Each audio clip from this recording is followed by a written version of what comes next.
who will become the next prime minister of Bangladesh? यही सवाल अब सबके दिमाग में घूम रहा है। क्या ये interim military government will become the permanent government of Bangladesh? कि क्या ये अपने democratic essence को preserve कर पाएगा? Another very, very important contender next in line to be the prime minister of Bangladesh is a Nobel laureate, Muhammad Yunus. In this particular video lecture, हम लोग पढ़ेंगे इनके बारे में और जानेंगे कि ये है कौन और इन्होंने ऐसा क्या काम किया जिस वजह से इनको 2006 में एक नोबेल पीस प्राइज मिला था।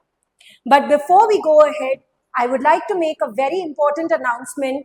मलूका IAS आप सबके लिए लेकर आया है शक्ति बैच, जहां पे आप यूपीएससी एस्पिरेंट्स को कराया जाएगा JS फाउंडेशन एंड एडवांस की classes. Every day there will be a 1 hour NCERT की क्लास and 2.5 घंटे की GS की class. This will happen in both the mediums, English as well as Hindi। जिस भी माध्यम में आप ज्यादा कंफर्टेबल हैं, आप उसमें वो क्लास लगा सकते हैं। And it will be taken by our very top mentors of Maluka IAS। और ये सब कुछ आपको मिलेगा at very, very affordable price। So do not waste this time and call us on our registered number, visit our official website, or you can visit any of our offline centers। हमारे batches 12th of August से शुरू होंगे। इस golden opportunity को use कीजिए and let us allow us to turn your dreams into a reality। अब right now आप सब पढ़ ही रहे होंगे कि बांग्लादेश की ex prime minister Sheikh Hasina को केवल 45 मिनट्स का टाइम मिला था from the army chief of Bangladesh to resign from her post, and she did that and she's gotten out of that country। तो मुद्दे वाली बात ये है कि अब ये इंटरिम गवर्नमेंट तो बन गई, गवर्नमेंट फॉर द टाइम भी। किसने बनाई? मिलिट्री ने बनाई। क्या यही मिलिट्री हमेशा के लिए बांग्लादेश को चलाएगा? क्योंकि अगर वो हो जाएगा तो फिर म्यांमार वाली सिचुएशन ना आ जाए, सूडान वाली सिचुएशन ना आ जाए। लेकिन अगर थोड़ी देर तक ही मिलिट्री रहेगी और उसके बाद बांग्लादेश अपनी डेमोक्रेटिक एसेंस को रोक के रख पाएगा, संभाल पाएगा, तो ये ना ही बांग्लादेश के लिए अच्छा है, लेकिन उसके आगे पीछे सारे के सारे नेबरिंग कंट्रीज के लिए भी अच्छा होगा। So the prime contender in this particular race is this man called Muhammad Yunus, क्योंकि ये बने हैं इस पर्टिकुलर इंटरिम गवर्नमेंट के चीफ एडवाइजर। इन्होंने बांग्लादेश का नाम हर कदम पे रोशन किया है। So today's video is dedicated to the life of Muhammad Yunus. Let's try to know a little bit about him. तो इनको बोला जाता है सोशल एंटरप्रेन्योर। एंटरप्रेन्योर हो गया जो बिजनेस करता है, सोशल एंटरप्रेन्योर जो कि ऐसा बिजनेस करता है जिससे ना ही सिर्फ उसका फायदा हो, लेकिन पूरी की पूरी सोसाइटी का फायदा हो। तो इन्होंने ऐसी क्या काम किया? सो फॉर एग्जाम्पल, जब भी हम बैंक्स में जाके लोन लेते हैं तो सबसे पहली चीज तो बैंक ये डिसाइड करता है कि इस इंसान को लोन देने का फायदा है कि नहीं। अगर एक इंसान की मंथली सैलरी नहीं आ रही या किसी महीने ज्यादा आ रहे हैं, किसी महीने कम, किसी महीने 8 तारीख को सैलरी आ रही है, किसी महीने 20 तारीख को, तो बैंक ऐसे इंसान को सोचता है कि यार ये बड़ा रिस्की इंडिविजुअल है, इसको अगर हम लोन दे देंगे क्या पता ये इंसान पैसा वापस दे पाए या ना दे पाए। अच्छा, कोई ऐसा इंसान जो कि बिजनेस कर रहा है लेकिन छोटा बिजनेस कर रहा है, वो इतने पैसे नहीं कमा पा रहा है, तो ऐसे टाइप का इंसान भी कहीं ना कहीं या ऐसा बिजनेस भी रिस्की माना जाता है। ऊपर से जब हम लोन लेते हैं तो बैंक वाले हमसे कोलैटरल मांगते हैं। कोलैटरल क्या होता है? कुछ चीज गिरवी रखना। जैसे कि अगर हम इमूवेबल प्रॉपर्टी के कागजात अगर गिरवी रखें तो उस कोलैटरल को मॉर्गेज बोल देते हैं। अगर हम अपने गहने वहने सब गिरवी रख देते हैं तो उस मॉर्गेज को उस कोलैटरल को प्लेजिंग बोल देते हैं। छोटे बिजनेस वाले लोग या कुछ लोग जो बहुत कम पैसा कमाते हैं, वो कहाँ से अपने जमीन के कागजात बैंक को जाके दे देंगे? वो कभी भी नहीं देंगे।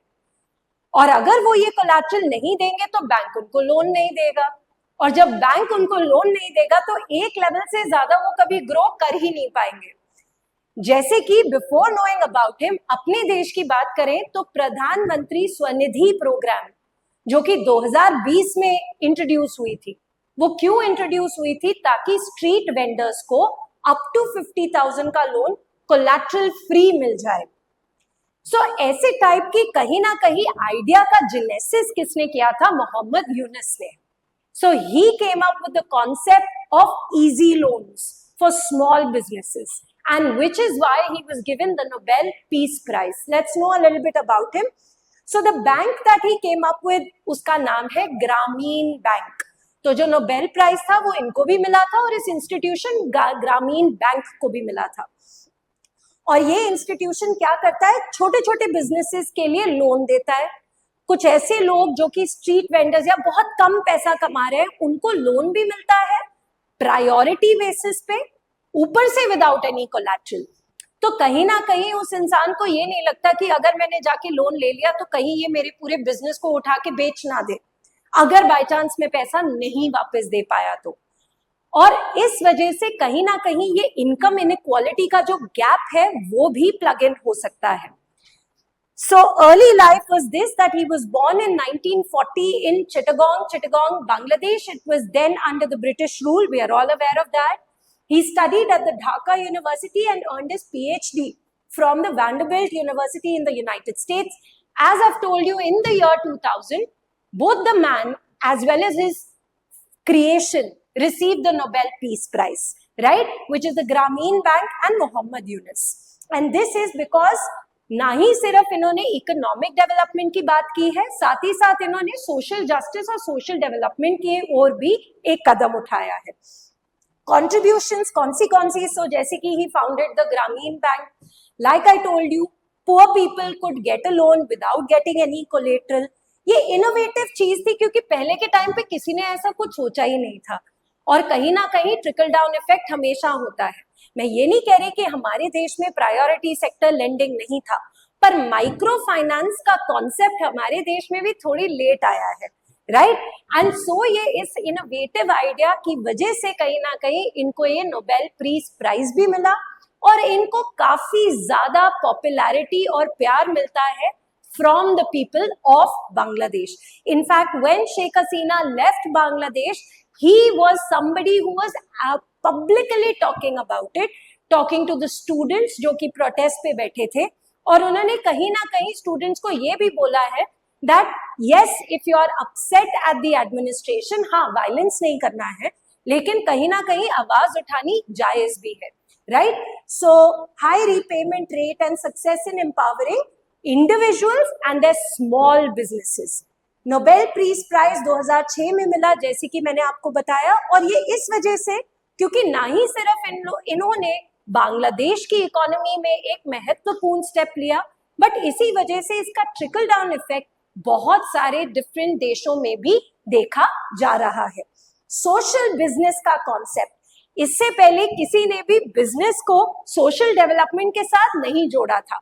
हाँ, अमर्त्य सेन ने वेलफेयर इकोनॉमिक्स की बात जरूर की थी, लेकिन इन्होंने उसका एक अंग प्रैक्टिकली एक फ्लैश आउट कर दिया था, राइट? सो एक सोच को एक बेसिक आकार दे दिया था, जो कि एक बहुत इनोवेटिव चीज थी, right? So examples and models to different countries in the healthcare system, education, renewable energy, so on and so forth. And global expansion तो हुई है, it has trickled down to different countries, right? And advocacy and speaking engagement. अभी अगर ये ऐसे type के लोग जो कि सोशल डेवलपमेंट की ओर में इतने ज्यादा आगे बढ़ रहे हैं, चलो प्रधानमंत्री बने ना बने, लेकिन ऐसे लोग अगर चीफ एडवाइजर्स बनेंगे तो think about the kind of policies that this country will be able to make. Secondly, with the appointment of Mohammed Yunus as the chief advisors, we have also tried to analyze कि कहीं ना कहीं military शायद being the operative word, शायद ये पूरे के पूरे टाइम पे रूल नहीं करेगी और ये कहीं ना कहीं ट्रांजिशन करेंगी into another democratic government which will be good for Bangladesh, also for India. Now contributions जैसे कि देयर इज एन एंटायर, मतलब ग्रामीण बैंक एक छोटे स्तर से शुरू जरूर हुआ था, लेकिन अब वो बहुत ग्रैंड स्केल पे काम करता है, वो बहुत सारे ऐसे बिजनेसेस की मदद करता है, right. And social business funds के बारे में इन्होंने बात की, जैसे कि हमारे यहाँ पे कॉर्पोरेट सोशल रिस्पॉन्सिबिलिटी वाली चीज हो जाती है, जो कंपनीज को रखना पड़ता है अपने प्रॉफिट का एक हिस्सा, ताकि वो सोशल डेवलपमेंट के लिए काम कर सके। सो आइडिया इज सिमिलर, बस अलग अलग देशों में नाम अलग अलग हो जाता है, right. Now now that we've understood whatever is happening here and we've understood the significance of the contribution of this particular man, let's discuss a mains daily question. इसको आप पढ़िएगा, लिखिएगा, and kindly go to your teachers and get it corrected. So the question is, analyze the circumstances that led to the fall of the Bangladeshi government and the subsequent formation of an interim government. Discuss the political, economic, social, हर एक को अलग अलग लिखना है, that contributed to his political transition. Evaluate the impact of this transition on Bangladesh's governance and its implication for democratic stability in the country. Kindly read it carefully and answer it accordingly. Right now, before ending this particular video, I'd like to make two very important announcements. ऐसे बच्चे जो prelims 2025 में बैठने वाले हैं and they are looking for a test series which is absolutely aligned with the UPSC paper pattern, look no further and join Maluka IAS today, wherein you will get 64 tests, 34 prelims and 13 mains. Not only the test, along with that you will also get discussion from our top mentors at extremely affordable price. And finally, Maluka IAS has brought the compilation of monthly current affairs at an extremely affordable cost. Again, ये आपको मिलेगा in both English as well as Hindi, whatever works for you. Thank you very much and I will see you soon with another video.